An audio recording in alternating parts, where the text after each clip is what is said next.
So what we want to do now is want to play exactly what Sham had to say. I want you guys to listen to it, and then we're going to come back and react to his report. Take a listen to what he had to say here. Yeah, Bronny James has over 10 workout invites during the pre-draft process, but I'm told he's only going to visit a couple of those, and that's going to include the Lakers and the Phoenix Suns. The Suns have the number 22 overall pick in the draft. He's under consideration there among, obviously, a lot of players at 22, but it's going to come down to the development plan. It's going to come down to guaranteed money, whether it's late in the first round, in the second round. But the fact that there's only going to be a couple teams, 2-3 teams that Bronny James visits, and the Lakers and Suns, interestingly, are among the two teams. So you heard what the report had to say. Now, I want to read some of the things that people had to say in response to this. One person says, let me just read some of the comments. Trying to go first round, I respect it. Another person said, a perfect example of the word privilege. Kid is not an NBA material, but will get drafted because of his daddy.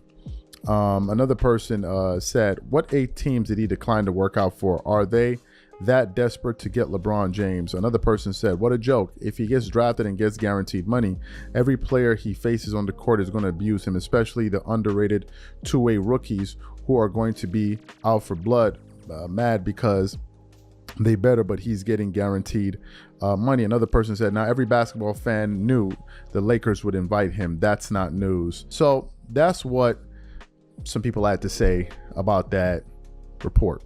What are my thoughts? Well, my thoughts are very simple, and I'm going to keep them concise and to the point.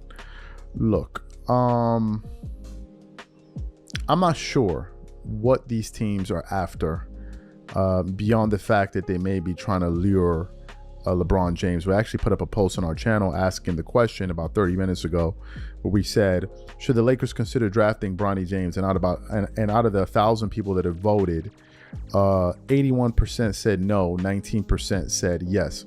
Now, I think the reason why those people are saying no is because if you're looking at the current state of affairs of the Los Angeles Lakers, it is clear that the Lakers need a different piece. They need players with more size and more length, 3-and-D players. And if you look at Bronny, although he's talented to a certain degree, he's a bit undersized for a guard. He's about 6'1", 6'2", and that would mean that most likely he would have to play the point guard position. And I'm not sure if the Lakers are out there in search of a 6'1", 6'2" guard. So if the Lakers were to ultimately draft him, then that means they will probably be doing it because of his father, LeBron James, which now brings us to a larger discussion, which is, does Bronny James want to get into the NBA because he wants to be his own person, or does he want to get in the NBA because he wants his dad to help him get in there?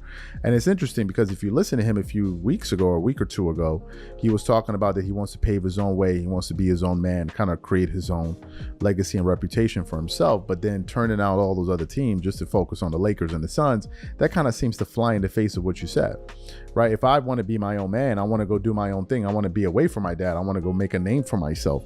I don't want to be under him and then having daddy hold my hand through the door and all of that and walk. Like, if you truly want to be your own person. I've seen players that have gotten certain things because of their dads, or at least that's been the implication. If you look at Austin Rivers and his dad, Doc Rivers, a lot of people have kind of gone to Doc Rivers, or you're in here because your dad, you only got this contract because of your dad.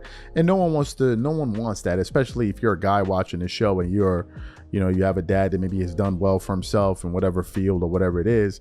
Usually guys like that want to make a name for themselves. Now, there's some guys that are eager to just jump onto the daddy bandwagon because daddy got a lot of money and daddy gonna give me his money and I'm gonna ride the wave.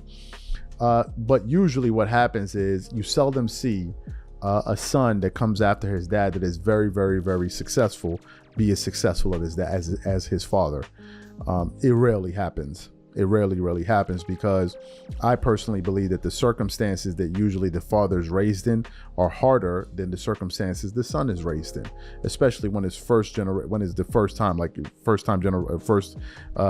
you're becoming wealthy, right? Whereas the son, you're growing in a totally more coddled environment, whereas the dad had to go through something totally different and had a different set of experiences. In the case of Bronny James, I'm not exactly sure what he wants to do in terms of him wanting to create his own legacy. We have to wait and see, but ultimately it's going to become evident based on the decisions that he makes. If I'm him, I don't know why I'd want to play with my dad, just because I would want to be my own person.